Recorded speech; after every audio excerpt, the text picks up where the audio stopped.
Happy Friday, guys. We made it through our first week of being quarantined and doing e-learning here. I'm going to go ahead and go over the next section, specifically page 25 in our packets. I will send you the notes for the page before, but it's just important for this section to understand what a tangent line is. And a tangent line to a circle is a line that touches the circle or intersects a circle at only one spot. Tangent lines also have a special property that they are perpendicular to the radius or the diameter at the point of tangency, which is the same as the point of where it touches. So following through number 32, part A, it says because tangent lines are perpendicular to the radius or diameter at the point of tangency, this allows you to revisit and use our right triangle tools. Use your definition of tangent to solve the problems below.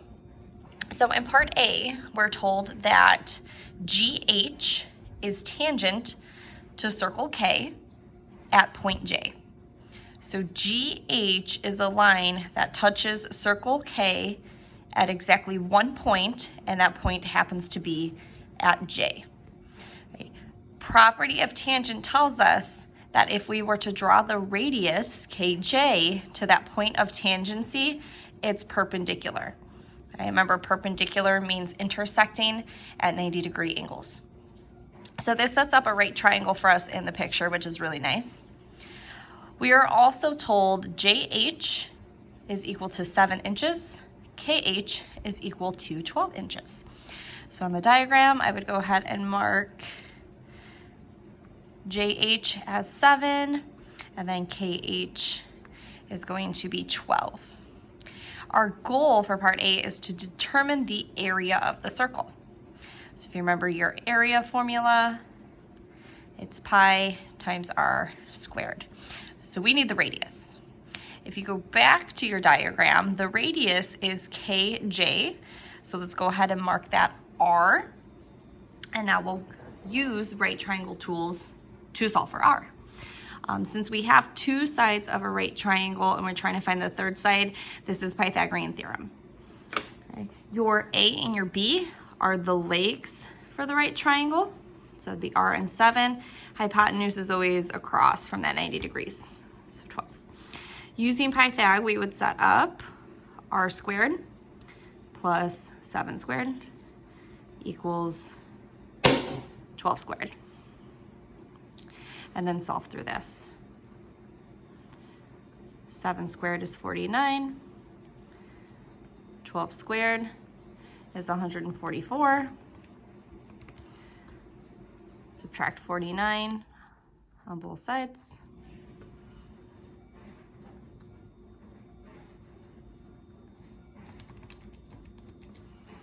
End up with 95. And then square root both sides to solve for R.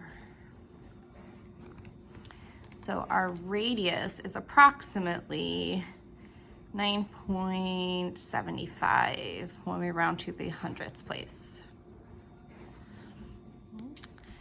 And that's what we would need to put into our area formula.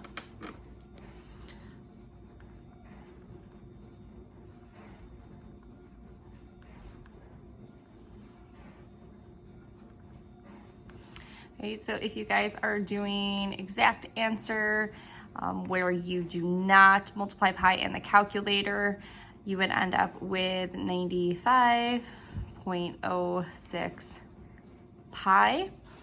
Okay, or if you want the approximate answer where you type all of this into the calculator, you guys would end up with roughly 298.65 as your area. We do have units for inches, so just make sure you guys put inches squared on those answers. Okay, so this is part A.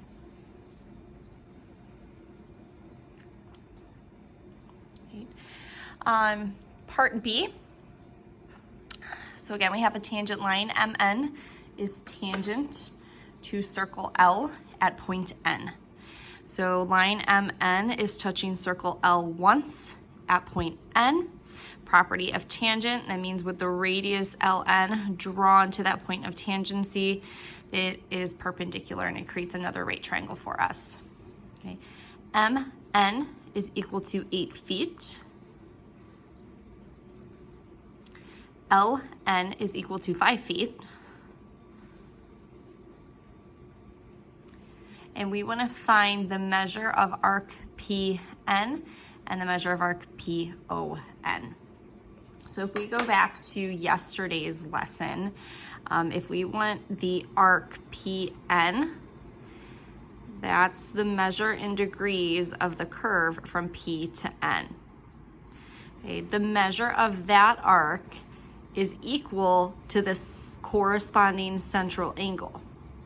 So what I'm going to do is label that central angle theta. And we're going to have to use inverse trig for this because we know two sides of the right triangle. We have an angle involved. That tells us we need to do sine, cosine, or tangent. Okay. Looking at the right triangle, opposite of theta is the 8 feet. Our hypotenuse is LM, but nothing's there. And then that means 5 has to be the adjacent side. So we're specifically looking at opposite and adjacent, which is our tangent function.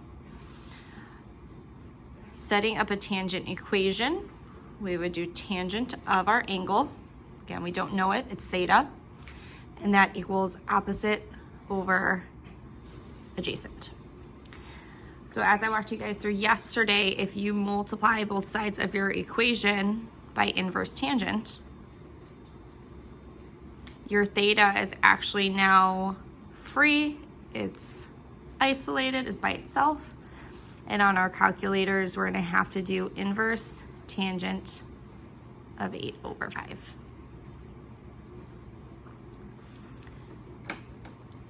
So scrolling over here, remember to get your inverse, you guys have to hit your second button and then tangent to get inverse tangent. 8 over 5, same as 8 divided by 5, and there's our angle. So we'll use 57.99.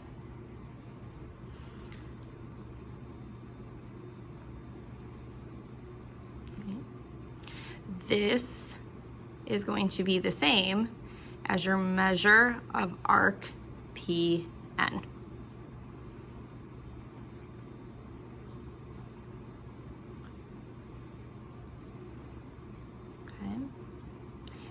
I don't know if you guys want to put in your notes still, maybe we know this because the central angle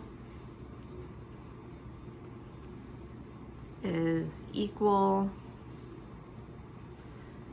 to the corresponding arc.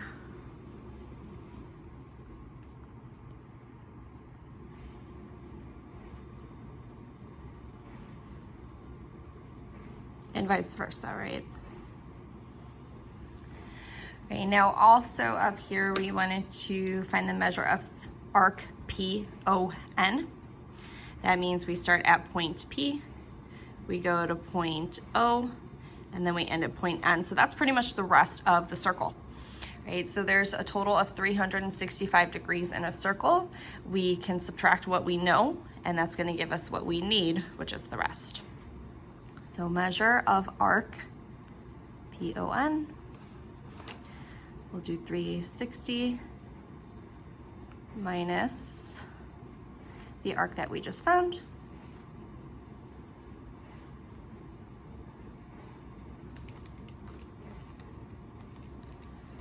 And we end up with 302.01 degrees.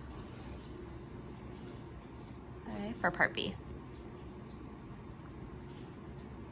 Okay, so that's the important thing here, is that when you have a tangent line, it's perpendicular to either the radius or the diameter at your point of tangency. Okay, and that's going to allow us to set up right triangles and use right triangle tools, whether it's Pythagorean theorem or maybe trig. Okay, last part here I'm going to go through is C, which is a proof. They are back. So in our diagram below, AC is tangent to circle Z at point B, and we also know AZ is congruent to CZ. So as we did last unit and pretty much throughout the year with proofs, you're always going to start with what you are given. Right? So let's start by saying that in the diagram,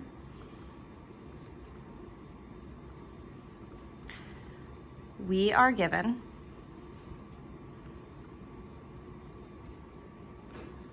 that, and you're pretty much just going to pull from what I gave you guys up here in the directions. AC, or segment AC, is tangent to circle Z. So remember, circle Z, it tells you Z is the center at point B. So that's our point of tangency, where our tangent line touches the circle.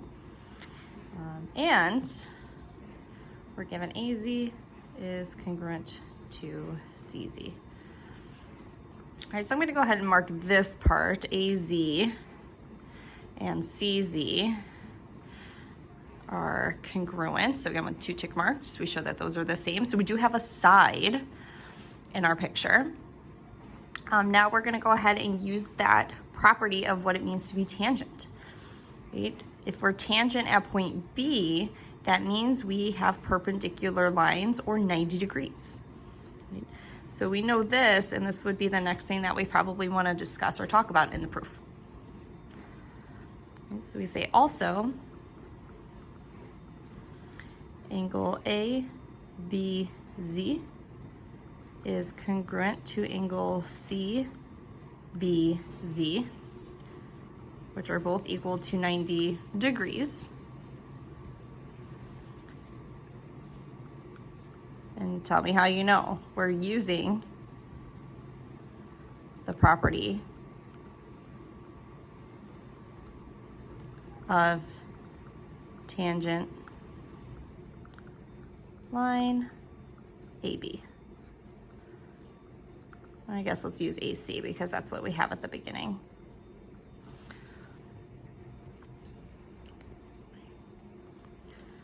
So we have right triangles.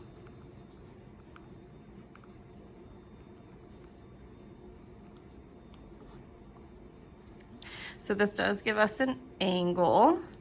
Maybe we use it in our side angle side condition, or maybe this helps us set up a hypotenuse leg condition.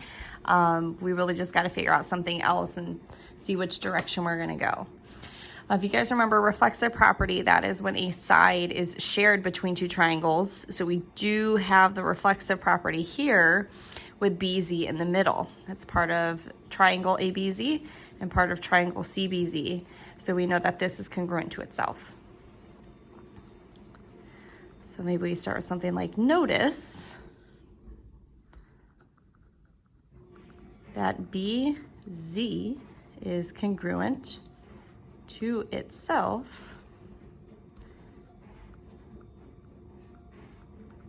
because of the reflexive property.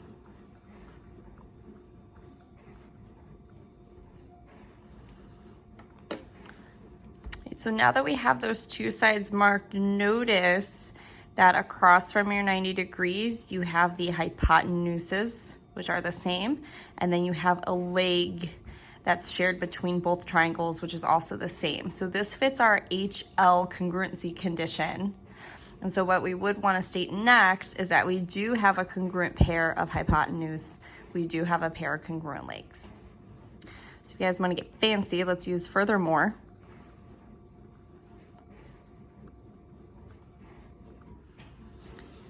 AZ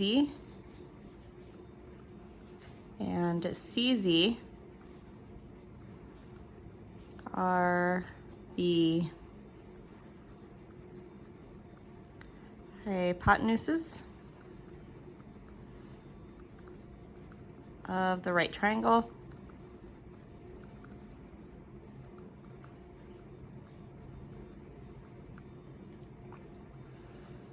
And BZ is a leg.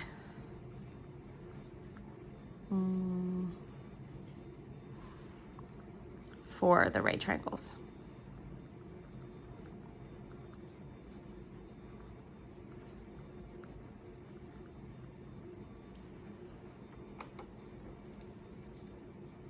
Therefore,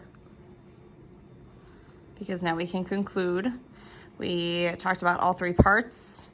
We mentioned that we have right triangles. We mentioned that we have the hypotenuses and a pair of legs. So we're concluding that triangle ABZ is congruent to triangle CBZ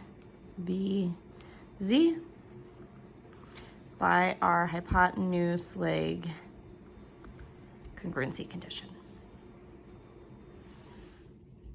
Right. So that's kind of the rundown of the important things to take away from today's lesson. I would encourage you guys to move forward on page 26. This is going over a few of the different topics from this week. And I would like you guys to try out number 33, parts A, B, and C, and see what you guys can come up with. I will send out pictures again and maybe put some hints on these for which tools you guys need to use. But as always, if you have questions, send me a picture, let me know, text me. Otherwise, have a great weekend and stay safe.